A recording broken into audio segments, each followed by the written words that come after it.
Ano bang gagawin natin dito sa beach? Picture. Kanina pa pala, sagwan ka ng sagwan, hindi ko pa pala na-start. Ngayon pala. Totoo ba? Opo. Yan na, okay na. So, nandito tayo ngayon sa El Nido. Hindi ko alam saan tayo pupulutin ngayon, te, kasi naubusan tayo ng room.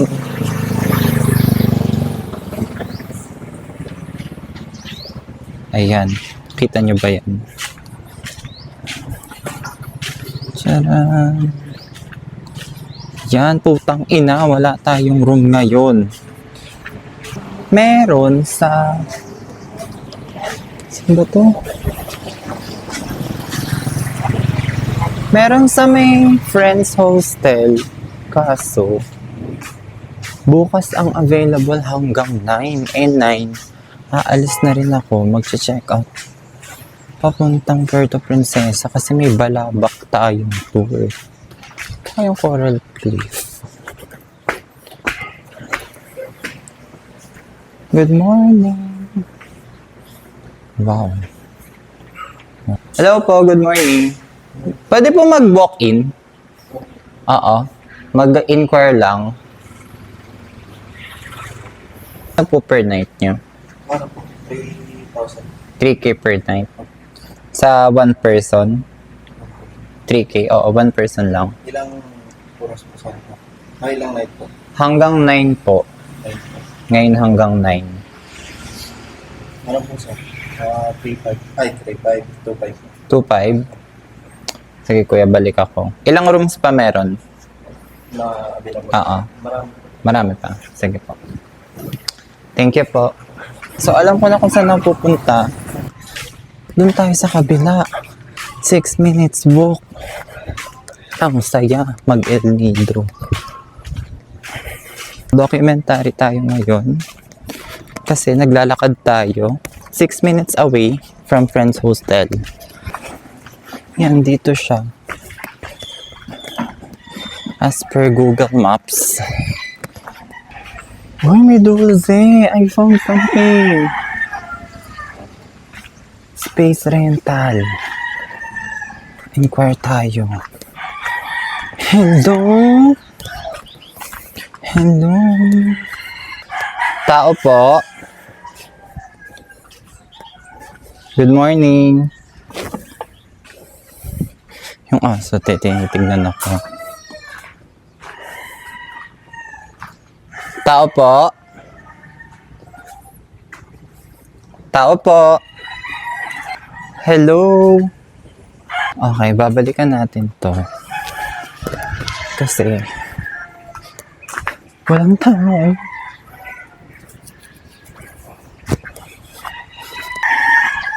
Natsura ko.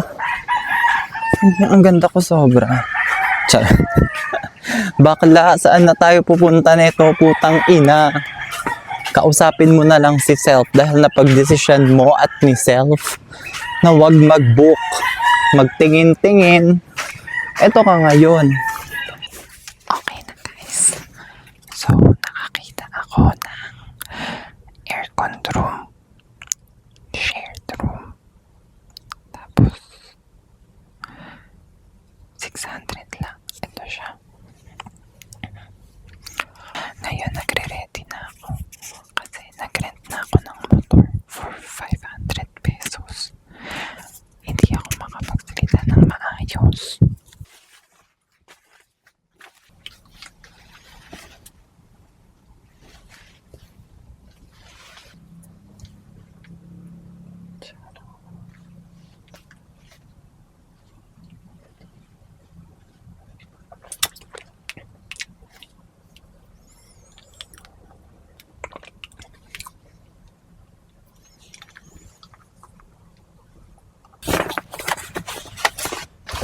May second door, guys. Tingnan nyo.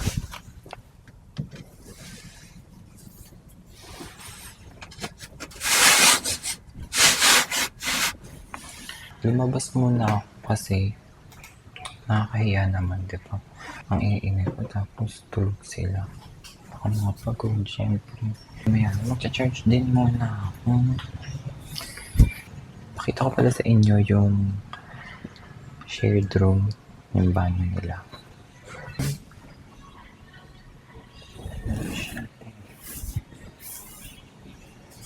Yan yung mga rooms. Ito yung shared bathroom for women shower. And then for men. Yan. Complimentary naman sila. Walang hot and cold water heater. May mirror. Nasa ano ko ngayon? Vanilla Beach. Sabi ni ate, diretso lang daw.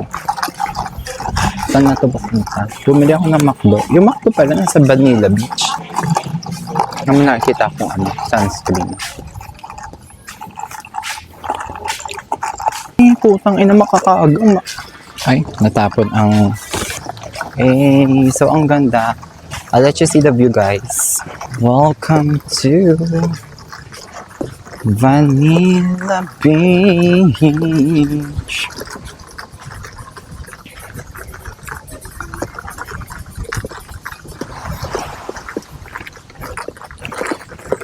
Ganda ng buwan, ate. Yan, ate. So, saan tayo dito magmo-moment, ate? Ang init naman. Tsa. Beware of box jellyfish. Sabi ko, inaalala ko yung motor. Puki ng inakala ko. Masaya. I enjoy it. I love the view. Ang ganda to, diba? Wow. Ayun. So, una na yung pinuntahan is Vanilla Beach. I arrived El Nido, Leo, 6:25. 6:20. Basta mga around 6. Dahil nag-tricycle ako papuntang friend's hostel. It turns out, punong-puno na daw ang room nila for today. Meron sila tomorrow. So magbobook ako for tomorrow. Tapos, tingin ako. Hindi ka mag-isa. Kasama mo sa self. Ha? Ayan, going back. Ganda ng bata. Ganyan ako dati. So yun, going back, dumating ako sa El Nido around 6. Nag-tricycle ako pa friend's hostel. Plans lang room. Naglakad-lakad ako. Nakakita ko ng hostel. 600 per night. 4 days, 4 nights ako dito. 5, 6, 7, 8, 8. Check out ako ng 9. Ay, hindi po, kuya. Mura lang yung presyo. Mga monster. Ang Hindi ganito po. mura lang. Ay, hindi, kuya. Manual sa'yo. Kaya naman, kukwento ko eh. Tangin hindi ko na napos. So, pumunta ko ng El Nido. Ay, flight ko 4:40. Nakarating ako 6. Pumunta ako ng friend hostel. 300 papunta from airport to friend's hostel. 300 pesos. So, puno na siya. Wala siyang room for today. June 5. Tapos, naglakad ako. Nakakita ko 600 per day. Per night. So, magkano yun? 6, 12, 2, 4. Nandito ako sa Vanilla Beach ngayon kasi kumain lang ako ng breakfast. Wala pa akong kain since last night. So, dito na ako nag-breakfast. Ang kakainin ko lang today is crispy chicken sandwich, my favorite. Yung McDo El Nido pala, nasa Vanilla Beach. Ang layo. Abang kayo for my next day tour kasi mag-book ako ng tour A. C muna, tapos A. Tapos B, D. Ano ba?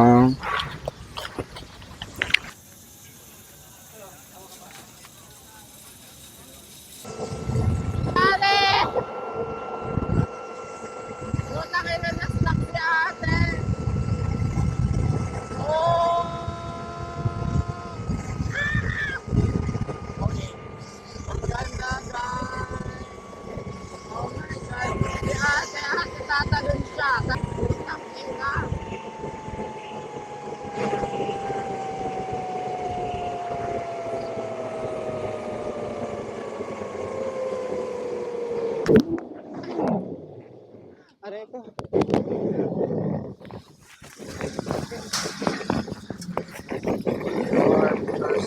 Ha?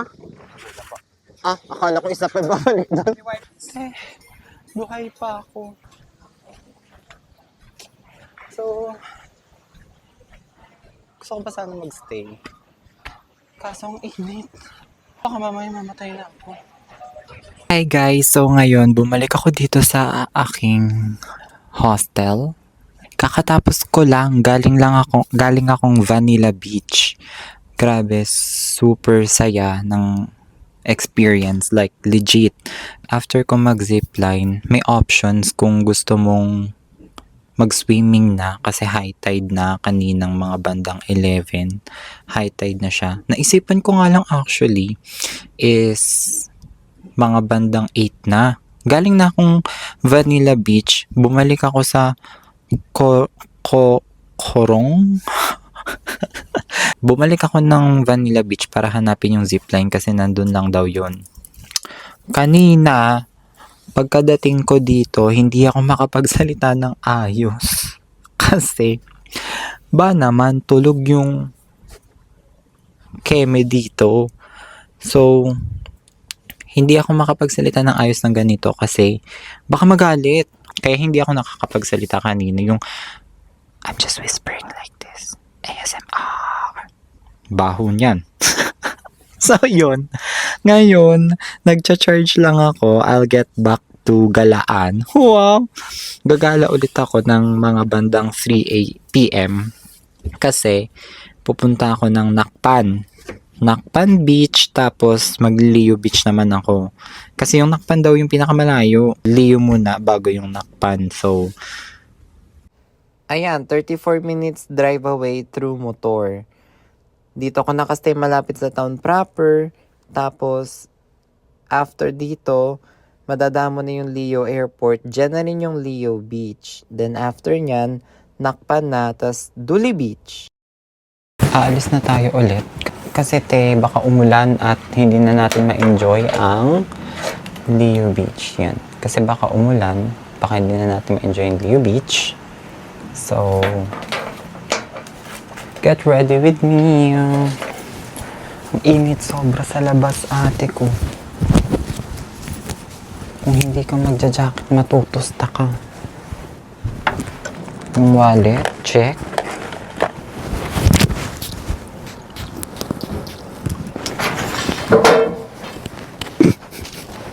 Bakit? Magbabayad talaga.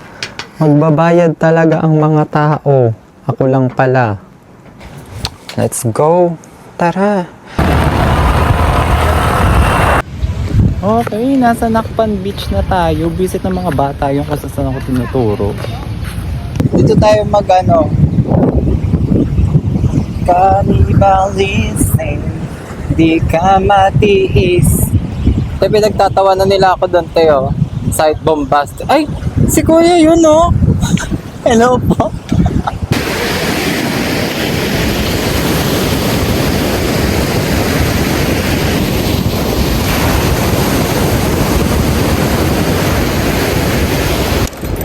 Tapos na ako mag-emote.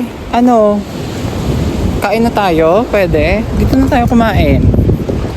Tapos na ang pag-emote, tara, kain.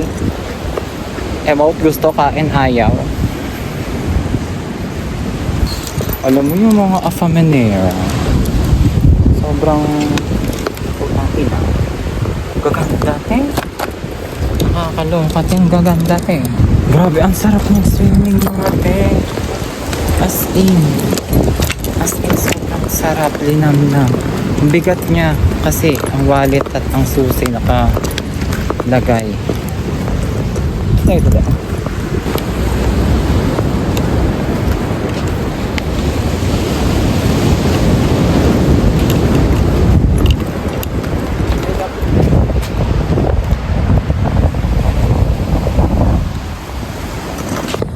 Oh, habog. Andito na ako. Leo Vetch. Let's go. So, dito na tayo kakain sa Leo Beach. Andito na tayo today. Grabe, napagod ako. Sabi ko, hindi ako magpapang-abot ng sunset dun sa... Saan yun? Sa kabila, sa Nakpan Beach. Kasi, nakakatakot. Parang, anytime merong anyas. Pero dito, mas nakakatakot ang daan. So, nagtingin-tingin ako. Kamamahal naman dito, orange. Oh, sa presyo, 400 isang bowl. Dapat nag-quick. Tingin tayo ng deserve natin kainin for the day. And tomorrow. Dito, mag-aantay lang tayo ng sunset. Then look at the view. It's giving like wow, wow, wow, wow, wow. Oh, tignan nyo.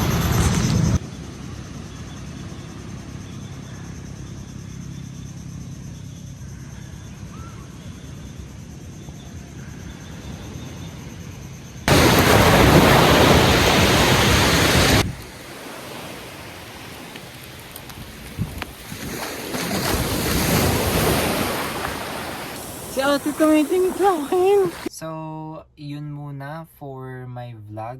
And that's it only for the first day of my vlog. Kasi this is my first time solo travel. Walang itinerary. For my next vlog, I will include everything. Day 1. And then, kung magkano yung nagastos ko sa tour C. Una kong binook is Tour C, and then kung magkano nagastos ko sa Tour A, kung magkano yung nagastos ko sa Tour B and D, and also malalaman nyo for my next vlog. Kasi after this El Nido trip, El Nido vlog, I'll share you as well yung cost and total expenses natin for Port Barton tsaka Balabac. Yay! So, excited na ako for Balabac trip. Kahit marami daw buhaya doon per locals. Ang daming ng stories na naririnig ko. And hope you like this first vlog. And stay tuned for the next adventure. Bye!